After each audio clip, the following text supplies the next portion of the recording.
हम बात कर रहे थे सेक्शन 245 ए की कि procedure in case of previous conviction, कि जब किसी पर्सन को, अक्यूज पर्सन को पहले सजा हो चुकी हो किसी और केस में, तो जब प्रेजेंट ट्रायल, किसी और ट्रायल उसका चल रहा है और जज ने उसको सजा देनी है, तो चार्ज में वो जज देखेगा कि इसके खिलाफ पहले प्रीवियस कन्विक्शन का कोई चार्ज फ्रेम हुआ है। कि इस आपको उस अक्यूज के खिलाफ चार्ज जब फ्रेम होगा तो उसमें लिखा होगा कि आपको इस केस में इतनी सजा हुई। अगर वो उसको मानता है तो ठीक है कि उसने एडमिट कर लिया। अगर accused does not admit that he has been previously convicted, कि उसको पहले सजा नहीं हुई, वो नहीं मानता, तो फिर उस चीज का एविडेंस लिया जाएगा। Take evidence in respect of the alleged previous conviction. और अगर वो ऑफेंस की जो उसे कन्विक्शन हुई वो आ जाती है, तो फिर उस पर इनहांस पनिशमेंट जो है दी जाएगी। Shall record a finding thereon, उस पर फाइंडिंग यही होगी कि उसे इनहांस पनिशमेंट होगी। कि अगर मैजिस्ट्रेट उसके लिए लीनियंट व्यू ले रहा था, तो अब उसको लीनियंसी नहीं दी जाएगी। और 10 साल अगर पनिशेबल विद 10 ईयर्स का ऑफेंस है, और मैजिस्ट्रेट उस पर 5 ईयर सेंटेंस पास कर रहा था या 7 ईयर पास कर रहा था, लेकिन जब उसके सामने ये आया कि ये प्रीवियसली कन्विक्टेड पर्सन है, तो उस पर इनहांस पनिशमेंट करेगा, वो उसकी सजा बढ़ा देगा। यानी मैक्सिमम पनिशमेंट उसे देगा जितनी उस ऑफेंस की होगी। ये मैजिस्ट्रेट की डिस्क्रिशन है। सेक्शन 247, ये जी बड़ा इंपॉर्टेंट है आपके ट्रायल्स में। Non appearance of the complainant, कि जब कंप्लेनेंट हाजिर ना हो, ट्रायल चल रहा हो और मुद्दई नहीं आता। मुद्दई किन केसेस में? सिर्फ कंप्लेंट के केस में। इस्तगासा, जो सेक्शन 200 के अंडर आपने फाइल किया था। If the summons has been issued on complaint, कि एक कंप्लेंट पे समन इशू हो गया अक्यूज को कि आके इधर हाजिरी लगवाएं अपनी, आपको समन कर रही है court. And upon the day appointed for the appearance of the accused, के जिस दिन अक्यूज ने हाजिर होना था कोर्ट में, जो डेट डाली गई थी, और any day subsequent thereto, या कोई बाद में कोई सी डेट पे, to which the hearing be may be adjourned, the complainant does not appear, मुद्दई हाजिर नहीं होता, कंप्लेनेंट नहीं आता, द मैजिस्ट्रेट शेल, यहाँ पे मैजिस्ट्रेट ड्यूटी बाउंड है, magistrate shall notwithstanding anything herein before contained, acquit the accused, कि जब मुद्दई कोर्ट आना छोड़ दे, जिसने कंप्लेंट फाइल किया वो आता ही नहीं है, मुद्दई नहीं आता जिसने इल्जाम लगाया था, तो मैजिस्ट्रेट क्या है? मैजिस्ट्रेट शेल, मे का नहीं है, डिस्क्रिशन नहीं है, मैजिस्ट्रेट ड्यूटी बाउंड है लॉ के अंडर, कि वो अक्यूज को क्या करे? एक्विट द अक्यूज, अक्यूज को एक्विट कर दे, बरी कर दे। Unless some for reasons he thinks proper to adjourn the hearing of the case to some other day, लेकिन अगर कोई ऐसी रीजंस हैं कि उस कंप्लेनेंट की कोई डेथ हो गई है उसकी फैमिली में, वो नहीं आ सकता, तो फिर उसकी आगे डेट दी जाएगी। लेकिन अगर 4 to 5 डेट्स पे वो लगातार आता ही नहीं है कंप्लेनेंट, तो फिर मैजिस्ट्रेट उस अक्यूज को एक्विट कर देगा। ये है कंप्लेंट के केस में इस्तगासा, जो सेक्शन 200 के तहत आपने फाइल किया था, उस केस में एक्विट किया जाएगा। Provided that where the complainant is a public servant as his personal attendance is not required, the magistrate may dispense with his attendance and proceed with the case. अब इसमें कहते हैं कि अगर कंप्लेनेंट को पब्लिक सर्वेंट है, यानी किसी पब्लिक सर्वेंट ने ये केस करवाया था, जैसे एंटी करप्शन करवा सकती है डायरेक्टली अपनी मुद्दत में, या फूड अथॉरिटी वाले करवाते हैं, तो ये पब्लिक सर्वेंट है। तो अगर उनकी जो पर्सनल अटेंडेंस है वो जरूरत नहीं है, तो मैजिस्ट्रेट उनकी हाजिरी माफ कर देगा। मे डिस्पेंस विद, डिस्पेंस विद करना कि उनकी जगह पे उनका वकील पेश होगा। डिस्पेंस विद ये हो गया, his attendance is dispense with mister Mohammed Riyaz advocate, यानी उनका ये एडवोकेट पेश होगा, डिस्पेंस विद होगी उसकी attendance. With his attendance and proceed with the case, फिर केस चलता रहेगा। एस इक्विट, जो अक्यूज्ड है वो कंप्लेनेंट के ना आने की वजह से इक्विट नहीं होगा, क्योंकि उसकी अटेंडेंस डिस्पेंस विद हो गई। और अगर यहाँ मैं एक इजाफी बात कर दूं कि अगर अक्यूज्ड, अगर वो भी अपनी हाजिरी माफ करवाना चाहता है ट्रायल में, तो वो सेक्शन 540 ए की एप्लीकेशन देगा। 540 के अंदर, सीआरपीसी के अंदर एप्लीकेशन देगा कि मेरी हाजिरी माफ की जाए, मैं नहीं आ सकता, मैं काम करता हूँ, मैं स्टूडेंट हूँ, मैं पढ़ता हूँ, या कहीं भी मैं दूर काम करता हूँ, मैं हर डेट पे नहीं आ सकता, मेरी अटेंडेंस, मेरी जगह पे मेरा वकील पेश होगा। तो मैजिस्ट्रेट के पास डिस्क्रिशन है कि वो उस अक्यूज की हाजिरी माफ कर दे। कि ये नहीं, अगर लेट सपोज कोई लेडी है, कोई औरत है, वो घरदारी करती है, वो नहीं आ सकती, तो हमेशा आप अपने ट्रायल्स में ऐसे करें कि जब भी कोई ट्रायल हो, अगर कोई लेडी अक्यूज्ड है, तो उसकी अटेंडेंस माफ करवाने की, डिस्पेंस विद करवाने की जरूर एप्लीकेशन दें। वो कोर्ट्स लाजमी करती हैं कि हर औरत को हर डेट पे कोर्ट ना आना पड़े। और सेक्शन 540 के अंदर, लेकिन उसमें दो कंडीशन है, कि अगर उसमें कम अज कम अक्यूज दो या दो से ज्यादा होने चाहिए, सिंगल अक्यूज नहीं होना चाहिए। और रीजनेबल कॉज होनी चाहिए किस वजह से वो हाजिर नहीं हो सकता। तो फिर अगर रीजनेबल कॉज भी है और टू अक्यूज्ड हैं तो एक अक्यूज की हाजिरी माफ हो जाएगी कि उसकी जगह उसका वकील पेश होता रहेगा, प्रोवाइडेड सर फर्दर। अगर जी प्लीज। सर अगर मैजिस्ट्रेट के पास ट्रायल है तो फिर 205 की दरखास्त नहीं देंगे हाजिरी माफी की नो, हम, क्योंकि 205 मैजिस्ट्रेरियल नहीं। ट्रायल बात कर रहे हैं हम। हाँ बिल्कुल ठीक है, मैजिस्ट्रियल ट्रायल की बात हो रही है, लेकिन एक होती है विटनेस की हाजिरी माफ करना। विटनेस की हाजिरी आप जाएंगे कि सेक्शन 100 से आगे है। एक होती है कंप्लेंट केस में हाजिरी माफ करना, विटनेस की या अक्यूज की, वो होगी 205 में। लेकिन जब एक ट्रायल में मैजिस्ट्रेट के पास ट्रायल चल रहा है और उस ट्रायल में 540 कम इनटू प्ले, 540 के अंदर होगी, 205 उसमें नहीं आएगा। 205 उस वक्त आएगा जब सिर्फ इस्तगासा के वक्त वो चीजें चल रही होंगी और किसी विटनेस की जो अटेंडेंस है वो माफ करनी होगी कि ये विटनेस हाजिर नहीं हो सकता। एक 540 को हम डिस्कस भी कर लेते हैं यहाँ पे। Power to summon material witness और एग्जामिन ए पर्सन प्रेजेंट। और इसके आ जाइए आगे, 540 A, provision for inquiries and trial being held in absence of accuse in certain cases at any stage of inquiry और trial under this code where two or more accuse are before the court, के दो या दो से ज्यादा accused court के सामने हैं। इफ द जज और the magistrate is satisfied for reasons to be recorded that any one or more of such accused is or incapable of remaining before court, कि कोर्ट के सामने नहीं आ सकता, he may, if such accused is represented by pleader, कि court की discretion है कि अगर उस अक्यूज का वकील पेश हो रहा है यानी प्लीडर आ रहा है, डिस्पेंस विद हिज अटेंडेंस, कि उसकी हाजिरी माफ कर दे, and proceed with such inquiry और ट्रायल, और ट्रायल या इंक्वायरी के साथ प्रोसीड करता रहे, चलाता रहे, इन हिज एब्सेंस, उसकी गैर हाजिरी में, and may at any subsequent stage of the proceeding, और बाद में अगर सब्सिक्वेंटली उसकी हाजिरी की जरूरत होती है, direct the personal attendance of such accused, उस अक्यूज को पर्सनली बुला सकती है। ये उसकी जी पर्सनल अटेंडेंस की है, हाजिरी माफी की 540 ए।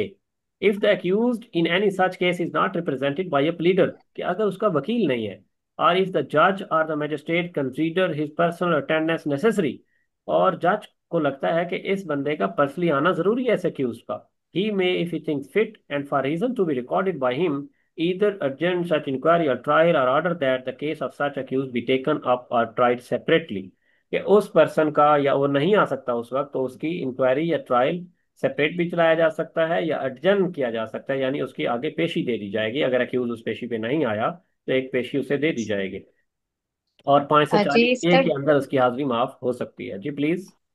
जी सर, बहुत शुक्रिया। अच्छा, यहाँ पे बात हुई है दो या दो से ज्यादा एक्यूज की। जी तो अगर बिल्कुल। सिंगल एक्यूज हो तो फिर हम किस सेक्शन के अंडर एप्लीकेशन देंगे हाजिरी माफी सिंगल की? अक्यूज की हाजिरी माफ नहीं होती होती। अब इसमें देखें, जो आपने बात की 205 की, कमेंसमेंट और proceeding before court, issue of process यानी कंप्लेंट का है, ये कंप्लेंट का चैप्टर चल रहा है पूरा 203 सी तक। और 203 सी से आगे इशू ऑफ प्रोसेस है कि जब आपकी कंप्लेंट आई और मैजिस्ट्रेट ने कंप्लेंट एडमिट कर ली कि मैं इसका ट्रायल चलाऊंगा, इस पे इशू ऑफ प्रोसेस करूंगा, अभी ट्रायल नहीं शुरू हुआ, ट्रायल तो 241 में जाके शुरू होगा, इधर सिर्फ प्रोसेस इशू हुआ है, कोर्ट को बुलाया गया है, कोर्ट ने कॉग्निजेंस ली है कि ये एडमिट की जाती है। Magistrate may dispense with personal attendance of the accused whenever a magistrate issues a summons, के समन इशू करता है मैजिस्ट्रेट कि इस अक्यूज को बुलाओ, he may if he sees reason to do so, बुलाने से पहले अगर उसे रीजन लगती हैं, dispense with personal attendance of the accuse and permit him to appear by pleader, कि बुलाने से पहले उसे लगता है कि यानी कोई औरत है और अगर उस कंप्लेंट के अंदर उसको बुलाना है, कोर्ट को लगता है कि इसको पर्सनली बुलाना जरूरी नहीं है, तो कोर्ट ये समन जारी करती है कि या तो आप खुद हाजिर हो जाएं या अपने किसी वकील को भेज दें, अपने वकील के थ्रू हाजिर हो जाएं। तो इसकी टोटल सेंस और है, और ट्रायल में जो हाजिरी माफी है वो टोटल सेंस और है। But the magistrate inquiring into or trying the case may, in his discretion at any stage of the proceeding, direct the personal attendance of the accused and, if necessary, enforce such attendance in manner hereinbefore provided, कि जहां पे अगर बाद में court को लगता है कि इसको बुलाना है तो फिर बुला सकता है। यहाँ पे अब इसका डिफरेंस ये है 205 और 540 ए का, कि 205 में कोर्ट में अक्यूज आया ही नहीं, समन किया है कोर्ट ने, लेकिन कोर्ट ने उसको पर्सनली बुलाया ही नहीं, उसको सबसे पहले ही स्टार्ट में ही डिस्पेंस विद कर दिया उसकी पर्सनल अटेंडेंस कि आप अपने प्लीडर के थ्रू आ जाएं। आपका प्लीडर आ जाए बस, अक्यूज आया ही नहीं। और जब बाद में अगर जरूरत पड़ेगी तो हम आपको बुला लेंगे। तो सब सेक्शन 2 में ये बात लिखी हुई है कि पर्सनल अटेंडेंस बाद में उसकी जो है वो उसको बुलाया जा सकता है, कॉज की जा सकती है। 540 एक डिफरेंट सूरत हाल है। वहां ये है कि अक्यूज कोर्ट के सामने जरूर अपीयर पहले होगा, ये नहीं कि वो आया ही नहीं, अपीयर पहले होगा। दो या दो से ज्यादा अक्यूज्ड हों, और उनमें से अगर लेट्स सपोज 5 अक्यूज्ड हैं, तो कोर्ट एक अक्यूज को छोड़ के चार की हाजिरी माफ कर सकती है। चार लेडीज हैं और एक मेल पर्सन है, तो चार लेडीज की हाजिरी डिस्पेंस विद हो सकती है। यानी किसी एक अक्यूज की या मोर अक्यूज पर्सन की हाजिरी माफ की जा सकती है, लेकिन पांचों की नहीं हो सकती। एक अक्यूज जरूर कोर्ट के सामने रहेगा।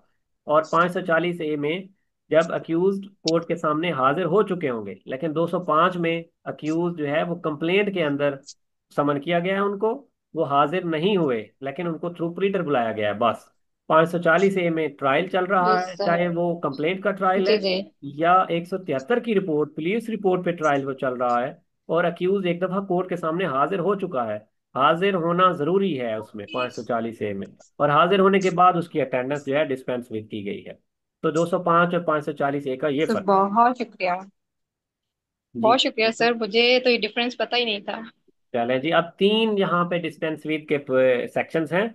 सेक्शन 100 से आगे आप देखें कि जब सिक्योरिटी के लिए एक एक्यूज को बुलाया जाता है कि आप अपनी सिक्योरिटी दें, कि आप ब्रीच काज नहीं करेंगे, कोई वायलेंस नहीं करेंगे, तो उस वक्त की एक्यूज की हाजिरी डिस्पेंस विद हो सकती है। गालिबन उसका सेक्शन 105 है।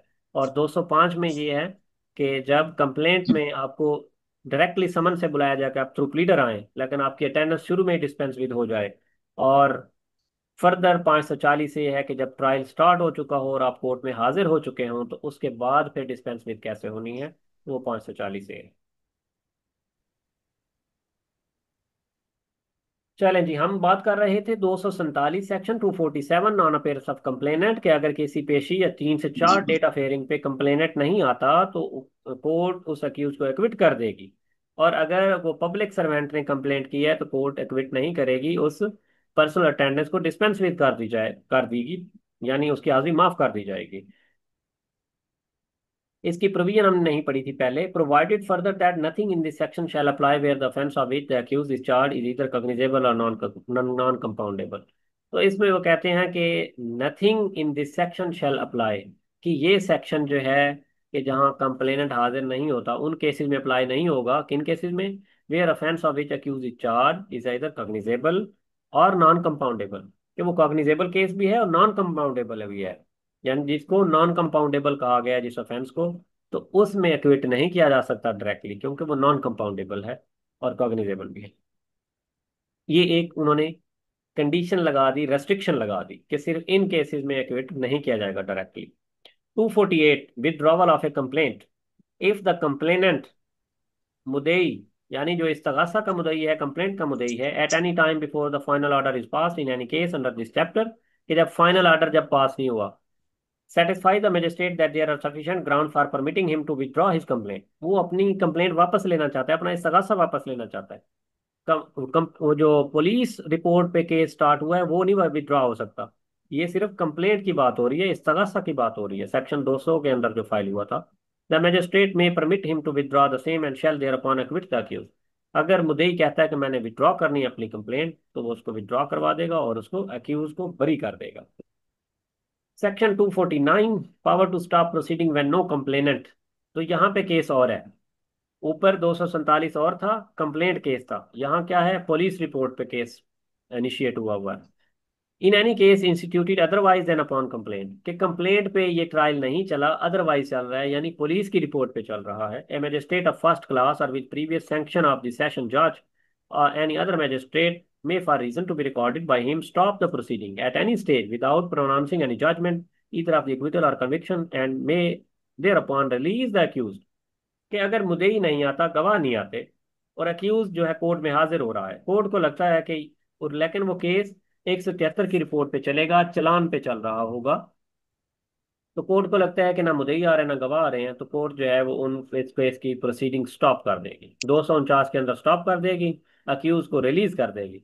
यानी आप घर जाओ, जब जरूरत होगी तो आपको बुला लेंगे। और केस क्या हो जाएगा, साइन डाई अर्जेंट, यानी अगली डेट के बगैर, कोई फर्दर डेट नहीं होगी, कंजाइन टू रिकॉर्ड रूम। तो हो जाएगी। और जब कभी गवाह या मुद्दई आता है तो फिर वो उसकी एप्लीकेशन देगा और उसको बरामद करवा के फिर वो ट्रायल चलवा सकता है। और जो 249 के अंदर के प्रोसीडिंग स्टॉप होंगी, तो उसमें अक्यूज्ड जो है एक्विटेड नहीं समझा जाएगा, वो ऐसा समझा जाएगा कि उस अक्यूज के खिलाफ वो प्रोसीडिंग्स पेंडिंग पड़ी है, जब कभी भी उसके खिलाफ ट्रायल स्टार्ट हो सकता है। 249। सर जी। सर यही यही केस मैं अभी डिस्कस कर बाबर साहब से। यही 249 में कोर्ट ने उसमें ऑर्डर कर दिया। 2018 का केस था। अब सर 2025 में इसमें दूसरी मुद्दई की एक एप्लीकेशन आ गई कि ट्रायल को चलाया जाए। अब उसमें मेरे इसमें अक्यूज्ड को बुला लिया गया है, समन कर दिया गया है कि आप इसमें पेश हों और ट्रायल को अब स्टार्ट कर दिया। सर डिले ऑफ द इतना टाइम हो गया है, नहीं, तब डिले भी पे ऐसा इसका कोई पॉसिबल इफेक्ट है नहीं होगा। 2018 से अगर कोर्ट ने उस डिले का ट्रायल को इस पर रिज्यूम कर दिया है, बरामद फाइल रिस्टोर कर दी है, तो उसका ट्रायल होगा। ट्रायल आप होगा सर 2018 के बाद 4 साल का डिले भी हो तब भी। चाहे जितनी भी डिले हो, इसमें कोई मसला नहीं है, क्योंकि केस तो पेंडिंग पड़ा है ना। जब एविडेंस आ गया तो उसका ट्रायल होगा, चाहे 10 साल भी हो चुके होते। Yes sir. सेक्शन 249A, ये बहुत इंपॉर्टेंट सेक्शन है। Power of magistrate to acquit accused at any stage. ये आपके एग्जाम्स में, एमसीक्यू वगैरह में बहुत आता है। Nothing is in this sir chapter मेरा एक शैल बी। क्वेश्चन है इस पे। जी प्लीज। 247 और 249 अगर हम कंपेरेटिवली देखें तो 247 जो है वो सिर्फ जो कंप्लेंट केस होगा उसके अंदर एक्विटल हो जाएगा इसकी अब्सेंट ऑफ कंप्लेनेंट पे। जी। और 249 में अगर एफआईआर में वो अब्सेंट होता है तो वो दाखिल दफ्तर होगा, वो एक्विट नहीं कर सकती कोर्ट यस, उसमें। एग्जैक्टली, क्योंकि वो स्टेट केस बन चुका होता है। एफआईआर की जो मुद्दई होती है वो स्टेट होती है, क्योंकि सरकार बनाम आप देखते हैं, सरकार बनाम शहबाज, यानी उसकी मुद्दई फर्स्ट जो है वो सरकार है, सेकंड नंबर पे होता है वो प्राइवेट पर्सन। तो चूंकि वो सरकार का केस है और प्राइवेट पर्सन सरकार के केस में गवाही नहीं दे रहा, तो सरकार का केस पेंडिंग रहेगा। अक्यूज सिर्फ रिलीज हो जाएगा कि वो आके पेशी पे, हर पेशी पे हाजिरी नहीं देगा। लेकिन जब भी वो एविडेंस आ जाएगी, विटनेस आ जाएंगे और कंप्लेनेंट आ जाएगा, तो फिर उसको रिस्टोर कर दिया जाएगा। इसीलिए ये जो एफआईआर पे ट्रायल होगा वो पेंडिंग रहेगा। मुद्दई के ना आने पे उसको बरी नहीं किया जाएगा। हाँ, अगर जज को लगता है कि मुद्दई चाहे नहीं आ रहा, लेकिन इस केस में 249A अप्लाई होता है, तो 249A को हम पढ़ते हैं, जज के पास ये पावर भी है। Nothing in this section in this chapter shall be deem to prevent a magistrate. कोई चीज मजिस्ट्रेट को नहीं रोकेगी फ्रॉम एक्विटिंग द अक्यूज, किसी अक्यूज को बरी करने पे, एट एनी स्टेज, किसी भी स्टेज पे of the case, if after hearing the prosecutor, कि जज जो है प्रोसिक्यूटर को भी सुन ले एंड द अक्यूज्ड, और अक्यूज को भी सुन ले, कंप्लेनेंट की यहाँ बात ही नहीं है। And for reasons to be recorded, और रीजन भी लिखे। He considers that charge is groundless. ये जो चार्ज बनाया गया है वो ग्राउंडलेस है, और there is a no probability of the accused being convicted of an offence. और कोई चांस नहीं है कि इस मुलजिम को मुस्तकबिल में सजा होगी। ऐसा मटेरियल मौजूद है तो कोर्ट उसको 249A में बरी कर देती है, चाहे इनिशियल स्टेज पे भी हो। ये हमने करवाए भी हैं कि इनिशियल स्टेज पे कोर्ट जो है वो बरी कर देती है कुछ ऐसे केसेस जिसका डायरेक्ट विटनेस ही नहीं है, कि विटनेस आना ही नहीं है, तो उन केसेस में बरी हो जाते हैं। कुछ स्पेशल सर्कमस्टांसिस होते हैं उन केसेस के, कि वो उसमें अक्यूज बरी हो जाता है। तो इसकी कंडीशन दो है: charge is groundless, there is a no probability sir of ये the charge accuse framing being से पहले कन्विक्टेड। भी हो सकता है एक्विटल? दोबारा बोलिए जी। ये जो एक्विटल है ये फ्रेमिंग ऑफ चार्ज से पहले भी हो सकता है या बाद में होगा एक्विटल? किसी भी स्टेज पे हो सकता है जी, एट एनी स्टेज। सर इसका सही। ट्रायल इसका ट्रायल तो नहीं होगा कि इसके इसको जज साहब ने कर दिया 249A पर अगर कर दिया है वरी, तो फिर हाँ इसका बिल्कुल। ट्रायल तो नहीं पॉसिबल होगा। ट्रायल क्यों होना है? जब पर्सन ही अगर ये क्विट हो गया तो पूरा ट्रायल खत्म। यस सर, देन वो अगर सर कोई मेरा मुद्दई इसमें आके एप्लीकेशन करता है उस पे नहीं होगा फिर इनका ट्रायल। देखिए, मैं अब मजिस्ट्रेट के सामने अगर मजिस्ट्रेट खुद नहीं करता, तो आप 249A की एप्लीकेशन दे सकते हैं कि हमारे एप्लीकेशन पर्सन देते के हैं। यस खिलाफ सर, कोई यस सर। चार्ज ग्राउंडलेस है या कन्विक्शन की पॉसिबिलिटी नहीं है, तो आप क्विट करें। वो आपकी एप्लीकेशन एक्सेप्ट करें या खारिज करें, वो अलग बात सर ये है। जो जी जब सर, सर चार्जेस एक्सेप्ट हो ग्राउंड गई। लेस लिखा हुआ है जी मैडम, तो आप पहले एक ये बात मिनट कंप्लीट चार्ज प्लीज, कर से लें। मेरा मुराद मेरा इल्जाम एक है? शायद साहब सिर्फ शाहिद एक साहब मिनट प्लीज वेट कीजिए। 2 मिनट वेट कर ले, मेरा सिर्फ 2 मिनट क्वेश्चन कंप्लीट करने दें प्लीज। सर अब इसका ट्रायल इसमें नहीं होगा? नहीं होगा, क्योंकि जब अक्यूज्ड एक्विट हो गया तो उसके बाद प्रोसीडिंग टर्मिनेट हो गई, खत्म हो गई। ओके सर, ठीक है सर, क्लियर, जी थैंक यू। शायद साहब प्लीज बताइए। सर ये जो वर्ड लिखा हुआ है where the charge is groundless, यहाँ चार्ज से मुराद फिर इल्जाम हो जाएगा? चार से मुराद क्योंकि चार्ज तो 242 में जो फाइनल। कोर्ट ने उस अक्यूज के खिलाफ चार्ज फ्रेम किया 242 सेक्शन के अंडर, कि चार्ज जो है यानी एक्विजिशन या उसके खिलाफ जो इल्जाम है, जो चार्ज फ्रेम हुआ कि जी। आपने वहां उस जगह पे इस टाइम पे ये चीज चोरी की थी, तो ये चार्ज है। तो इससे हम ये इन्फर नहीं कर सकते कि चार्ज फ्रेम होने के बाद ही एक्विटल हो रहा है? जी चार्ज स्टेज फ्रेम कोई के भी हो बाद लेकिन भी चार्ज होना है। फ्रेम होने के बाद हो। ऑब्वियसली बिल्कुल, क्योंकि इससे पहले तो डिस्चार्ज तो हो सकता है अक्यूज, क्योंकि जब उसके खिलाफ चार्ज ही नहीं है। ये वो बड़ा discharge तो इंपॉर्टेंट हो नहीं आपने, सकते। अब मैं इसकी डेप्थ में नहीं जाना चाहता था, लेकिन चूंकि आपका बड़ा इंपॉर्टेंट ये क्वेश्चन आया है, तो इसको हम डिटेल डिस्कस करते हैं। कि हमेशा आपकी जो इक्विटल होती है वो चार्ज पे होती है, यानी आप इक्विट चार्ज से ही होते हैं। आपके खिलाफ कोई चार्ज है तो आप इक्विट होंगे, अगर आपके खिलाफ कोई चार्ज नहीं है तो आपको डिस्चार्ज किया जाएगा मुकदमे से।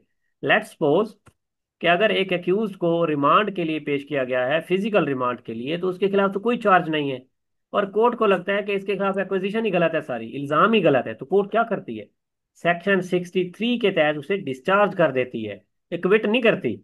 क्योंकि कल को इसके खिलाफ कोई एविडेंस आ सकता है, तो उस एविडेंस आने पे चार्ज फ्रेम होगा और फिर उसको ट्रायल किया जा सकता है। सिर्फ डिस्चार्ज करती है, यानी चार्ज फ्रेम होने से पहले इक्विटल होगी, सॉरी डिस्चार्ज किया जाएगा अक्यूज को। वो discharge is equal to acquittal, कि जब उसको कोर्ट दोबारा समन ना करे तो वो इक्विटल ही कंसीडर की जाएगी बाद में। लेकिन इक्विटल एक अलग चीज है। इक्विटल होती ही चार्ज की बेस पे है, कि आपके खिलाफ कोई चार्ज फ्रेम हो गया, आप पे ये इल्जाम कोर्ट ने लगा दिया कि मेरे सामने ये इंक्रीमेटिंग मटेरियल आपके खिलाफ आया है, मैं आपके खिलाफ ये चार्ज फ्रेम करता है ये कोर्ट। और फिर वो कोर्ट समझती है बाद में कि ये जो चार्ज इस पे लगा है ये ग्राउंडलेस है, तो चार्ज के ग्राउंडलेस होने के बाद इक्विटल होगी फिर। यानी इक्विटल सिर्फ उस सूरत में होगी जब आपके खिलाफ चार्ज फ्रेम हो चुका हो। Thank you sir. जी, नेक्स्ट कोई क्वेश्चन प्लीज।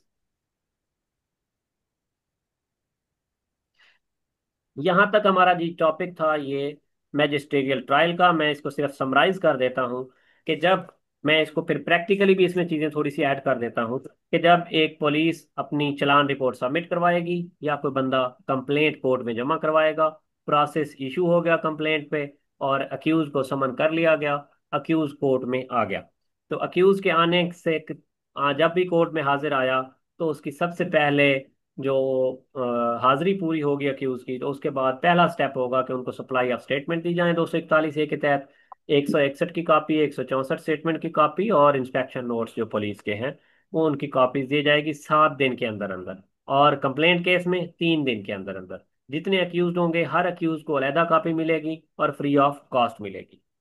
नेक्स्ट इसके आगे क्या स्टेप होगा, उसके खिलाफ चार्ज फ्रेम किया जाएगा कि आपने ये ऑफेंस कमिट किया है, इस टाइम फलां फलां सारी डिटेल और इस सेक्शन के अंदर आपके हो, चार्ज आपके खिलाफ फ्रेम किया जाता है। अगर वो उस चार्ज को मानता है कि मैंने ये ऑफेंस कमिट किया था, तो कोर्ट उसको सजा दे सकती है, 244 के अंदर कन्विक्ट कर सकती है।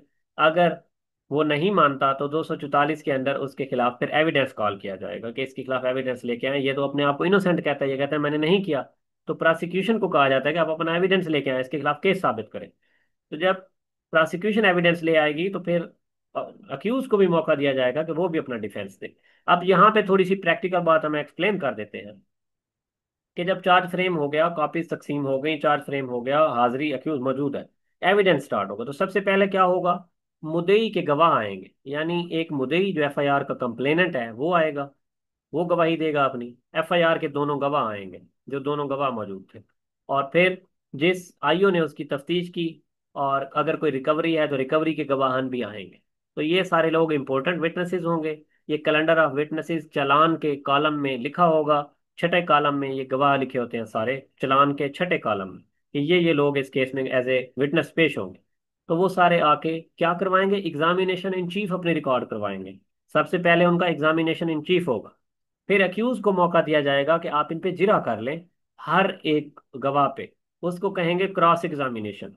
क्रॉस एग्जामिनेशन अक्यूज करेगा कि वो उनको झूठा साबित करने की कोशिश करेगा, ये गलत गवाही दे रहे हैं, उनका ये इनका करेक्टर गलत है, और या ये इन्होंने जो सब्सटेंस दिया है एविडेंस का ये गलत दिया है। वो उनको क्रॉस एग्जामिनेशन करेगा। क्रॉस एग्जामिनेशन हो गई, प्रोसिक्यूशन का एविडेंस भी पहले आ गया, क्रॉस एग्जामिनेशन भी हो गई। फिर कोर्ट क्या करेगी? 342 की स्टेटमेंट लेगी अक्यूज से कि आप अपने खिलाफ बताएं, ये जो एविडेंस आपके खिलाफ आया है इसका जवाब दें कि आपके खिलाफ ये एविडेंस है, ये एविडेंस है। और एक क्वेश्चन पूछेगी कि ये आपके खिलाफ केस क्यों है। उसमें आप सरकमस्टांसेस एक्सप्लेन करेंगे कि मेरी कोई सिविल लिटिगेशन है, जो भी वजूहत है मेरे खिलाफ ये एफआईआर इस वजह से दर्ज करवाई गई है। और फिर एक क्वेश्चन होगा कि क्या आप आज खुद अपने विटनेस आना चाहते हैं? 340 सब सेक्शन 2, कि आप अपना सेल्फ, जो खुद, यानी वो अक्यूज अपना एज ए विटनेस आना चाहता है। तो अब इसमें एक बात याद रखनी है कि जो 342 की स्टेटमेंट होगी वो विदाउट ओथ होगी, जिसमें क्वेश्चन पूछा जाएगा कि जो आपके खिलाफ ये एविडेंस आया है इसको एक्सप्लेन करें कि आपके खिलाफ ये क्यों है, या इसका जवाब दें। आप कह देते हैं कि ये गलत है, मैंने नहीं किया। और जो आखिरी क्वेश्चन होता है कि why this case is against registered against you, तो उसमें आप सारे सरकमस्टांसेस एक्सप्लेन करते हैं। तो छोटी लाइन एक दो नहीं लिखते, पूरे सरकमस्टांसेस को एक्सप्लेन करें कि ये मेरे खिलाफ इस वजह से ये गलत केस है, और मेरे खिलाफ ये इस वजह से दो, यानी बैड इंटेंशंस की वजह से केस मेरे खिलाफ रजिस्टर करवाया गया। तो ये स्टेटमेंट विदाउट ओथ होगी 342। और जब एक क्वेश्चन होगा कि आप अपना एज ए विटनेस खुद आना चाहते हैं, अपना डिफेंस में अपनी खुद गवाही देना चाहते हैं, तो जब आप आएंगे तो ये हमेशा तो नहीं करना चाहिए। अक्यूज को एज ए सेल्फ विटनेस अपने फेवर में नहीं आना चाहिए, क्योंकि फिर आपको केस साबित करना पड़ जाता है, अपनी इनोसेंट साबित करना पड़ जाती है। अदरवाइज क्रिमिनल लॉ में, क्रिमिनल केसेस में बर्डन ऑफ प्रूफ सारा जो है वो प्रोसिक्यूशन पे होता है, तो वो बियॉन्ड रीजनेबल डाउट केस को साबित करे अक्यूज के खिलाफ। अक्यूज पे कोई बर्डन नहीं होता कि वो अपनी इनोसेंस साबित करे, मुद्दई पे, प्रोसिक्यूशन पे बर्डन है कि वो सारा केस उसके खिलाफ साबित करे। तो जो 340(2) का एज ए खुद गवाह है वो नहीं आना चाहिए, लेकिन अगर कोई आता है तो वो जो स्टेटमेंट होगी वो ऑन ओथ होगी। और 340(2) के ऑन ओथ पे जो आप स्टेटमेंट देंगे उस पे क्रॉस एग्जामिनेशन भी हो सकता है, लेकिन 342 की जो आप स्टेटमेंट देंगे इस पे क्रॉस एग्जामिनेशन नहीं होगा। सर ये और 342 की स्टेटमेंट्स जो हैं, 342 की स्टेटमेंट्स ये प्रैक्टिकली मजिस्ट्रियल ट्रायल में दी जाती हैं। जी बिल्कुल एग्जैक्टली हर केस में दी जाती है। ये नहीं दी गई तो आपका जो ट्रायल है वो भी विशिएट हो जाएगा। जो मैजिस्ट्रेट है वो आपको सजा पास नहीं कर सकता, वो ट्रायल ही गलत है जिसमें 342 की स्टेटमेंट रिकॉर्ड ना की जाए। जी ठीक। जी, 342 की स्टेटमेंट हो गई, उसके बाद हो गए आर्गुमेंट्स, दोनों साइड्स आर्गुमेंट्स देंगी। अब अगर जो अक्यूज्ड है वो अपना सेल्फ डिफेंस में, यानी आज खुद वो गवाह नहीं आया, उसने डिफेंस विटनेस नहीं दिया, सिर्फ प्रोसिक्यूशन ने एविडेंस दिया और अक्यूज ने सिर्फ क्रॉस एग्जामिनेशन किया उनको, फिर तो आर्गुमेंट स्टार्ट करेगा प्रोसिक्यूशन यानी प्रोसिक्यूटर। और अगर अक्यूज ने अपने डिफेंस में कोई विटनेस या गवाह या कोई चीज दी है, तो फिर अगर उसका डिफेंस विटनेस है तो फिर पहले अक्यूज्ड आर्गुमेंट्स करेगा और फिर प्रोसिक्यूशन करेगा। तो ये आर्गुमेंट्स जो हैं ये भी इसकी तरतीब यही है कि अगर डिफेंस का विटनेस आया है तो फिर डिफेंस स्टार्ट करेगी आर्गुमेंट्स। अगर डिफेंस का विटनेस नहीं है और सिर्फ प्रोसिक्यूशन ने ही सारी अपनी बर्डन ऑफ प्रूफ साबित करने की कोशिश की है, तो फिर प्रोसिक्यूशन वो उस आर्गुमेंट्स को स्टार्ट करेगी और आर्गुमेंट्स के बाद उसका फैसला होगा। और अगर उस उन सारे सरकमस्टांसेस और फाइल को देख के, मटेरियल को देख के जज को लगता है कि ये गिल्टी साबित हो चुका है अक्यूज, तो फिर उसको सजा दी जाएगी। अगर गिल्टी साबित नहीं होता तो उसको एक्विट कर दिया जाएगा 245 सेक्शन के अंदर, और यहाँ पे ट्रायल जो है खत्म हो जाएगा जब एक्विट हो गया केस या कन्विक्ट हो। कोई क्वेश्चन तो बताइए जी, हमारा टॉपिक एंड हो गया। सर यस मेरा सर। सर इसमें एक ये क्वेश्चन है। क्वेश्चन है। शायद साहब आप पहले पूछ लें। सर मेरा ये क्वेश्चन है, ये जो क्वेश्चन आ जाता है हमारा कि मैजिस्ट्रियल ट्रायल पर क्वेश्चन लिखे या कंपैरेटिवली सेशन ट्रायल में डिफरेंस बताएं, तो क्या इसमें रेलिवेंट सेक्शन लिखना लाजमी होता है आंसर के अंदर, या सिर्फ हम उसका जो लॉ है उस पर जो स्टैब्लिश लीगल रूल्स हैं वो हम बता दें सिर्फ? आपका क्वेश्चन अपना क्लियर कीजिए प्लीज, कि आपने क्या पूछा है कि।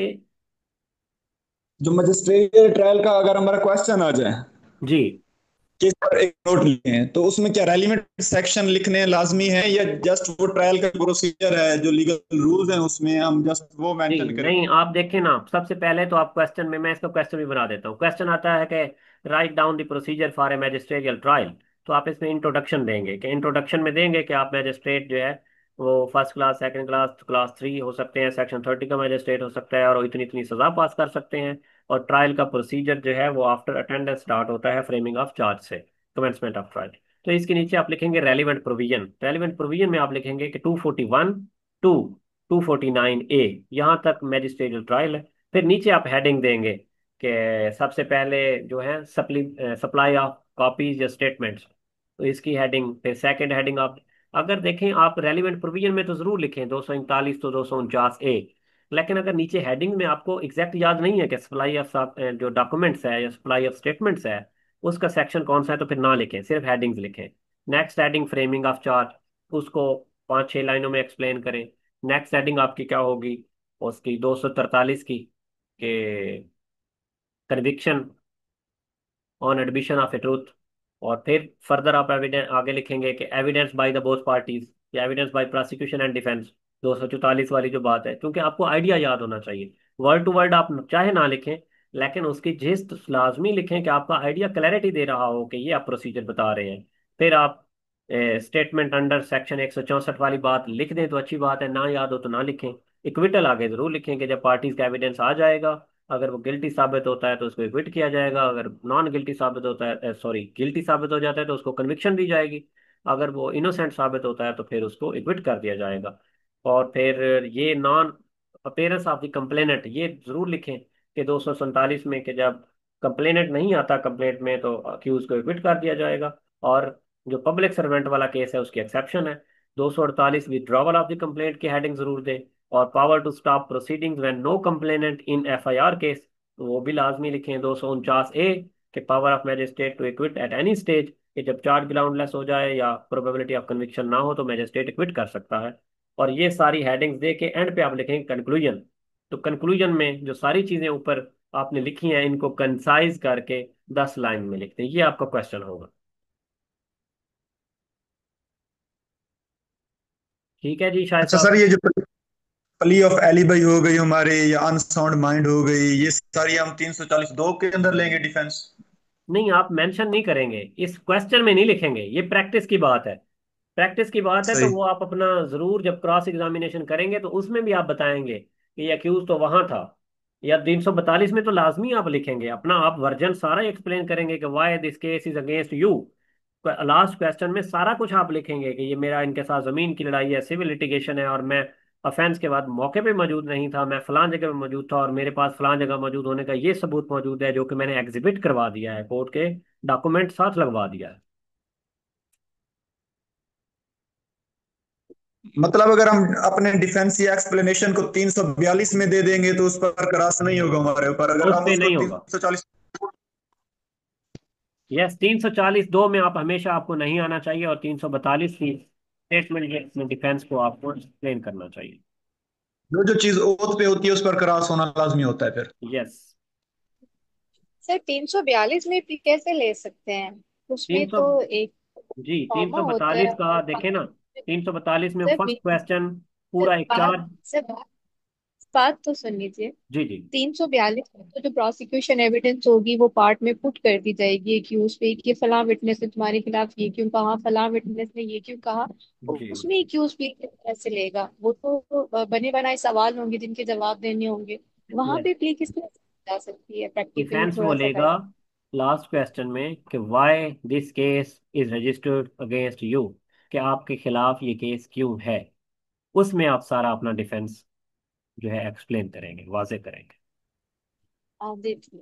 यस, और दूसरा, चूंकि केस को साबित करना बर्डन ऑफ प्रूफ प्रोसिक्यूशन पे है, अक्यूज पे नहीं है। अक्यूज पे कोई बर्डन नहीं है कि वो अपनी इनोसेंट साबित करे या कुछ साबित करे, वो अपनी मर्जी से वहां उसको एविडेंस अपना एक्सप्लेन जरूर करना चाहिए, अपना डिफेंस जरूर देना चाहिए, कि ताकि उसका भी वर्जन मौजूद हो।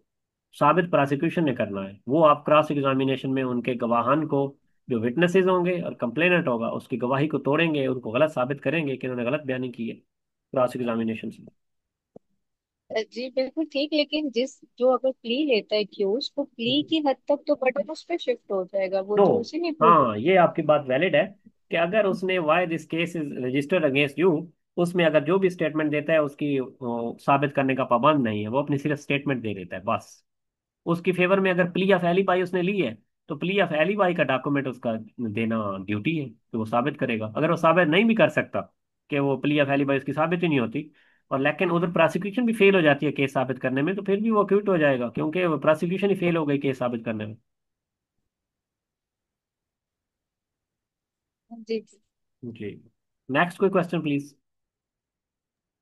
सर वही क्वेश्चन मेरा है, 342 में ऑन ऑथ की बात आपने की है, एक जगह पर विदाउट एन ऑथ की आपने किया, सर यस, दोनों में एक्सप्लेन कर दीजिएगा। 342 की जो स्टेटमेंट है वो कोर्ट ने हर ट्रायल में लेनी है, और 342 की जो स्टेटमेंट है उसमें क्वेश्चन बने होते हैं।